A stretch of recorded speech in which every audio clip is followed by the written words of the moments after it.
მოგესალმებით. ამ ვიდეოში განვიხილავ MQTT პროტოკოლს. MQTT Message Queuing Temporary Transport არის მსუბუქი პროტოკოლი, რომელიც გამოიყენება მონაცემების გადასაცემად მოწყობილობებსა და სერვერებს შორის. განსაკუთრებით დაბალი სიჩქარისა და არასტაბილურ ქსელებში. პირველ რიგში გავიგოთ, რატომ შეიქმნა MQTT პროტოკოლი.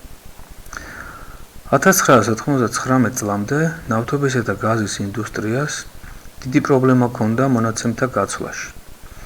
მონაცემების ნავთობისა და გასადენებიდან SCADA სისტემისთვის საჭირო იყო დროული ინფორმაცია, მაგრამ მათი მოწყობილობები ჩვეულებრივ შორეულ ადგილებში მდებარეობდა, რაც სიჩქარის პრობლემებს იწვევდა.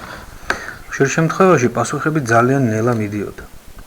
ეს პრობლემა განსაკუთრებით შესამჩნევი იყო მილსადენების და ქარხნების მუშაობის დროს. ამ პრობლემის მოსაგვარებლად შეიქმნა MQTT პროტოკოლი, რომელიც უზრუნველყოფს გამტარიანობას და მონაცემთა გაცვლას სწრაფად და ეფექტურად. YouTube მუშაობს გამოქვეყნების და გამოწერის მოდელზე, როგორც MQTT. მაგალითად, თუ გამოიწერეთ არხი YouTube-ის, როდესაც ახალი ვიდეო გამოქვეყნდება, ის ავტომატურად მოგაწვდით განახლებას. მსგავსი მექანიზმი აქვს MQTT-საც. როგორ მუშაობს MQTT ბროკერი? MQTT პროტოკოლში არსებობს შუამავალი, რომელსაც ბროკერი ეწოდება. ბროკერი აგროვებს ყველა შეტყობინებას და ანაწილებს მათ იმ მოწყობილობებზე, რომლებსაც ეს ინფორმაცია სჭირდებათ. მაგალითად, თუ ტემპერატურის სენსორი აგზავნის მონაცემებს, ბროკერი გადასცემს ამ ინფორმაციას მხოლოდ იმ მოწყობილობებს, რომლებსაც ტემპერატურის მონაცემები აქვთ გამოწერილი. MQTT თემები და შეტყობინებები. MQTT პროტოკოლში მნიშვნელოვანი ელემენტია თემა და payload, შეტყობინების მონაცემა. თემა არის კონკრეტული მისამართი, რომელზეც ხდება ინფორმაციის გაგზავნა. მაგალითად, თემა შეიძლება იყოს ტემპერატურა, მისი მაჩვენებელი და დატვირთვა, payload.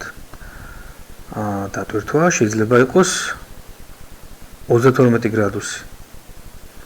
ბროკერი ამ ინფორმაციას გადასცემს ყველა მოწყობილობას, რომელსაც ეს ინფორმაცია, ეს თემა აქვთ გამოწერილი.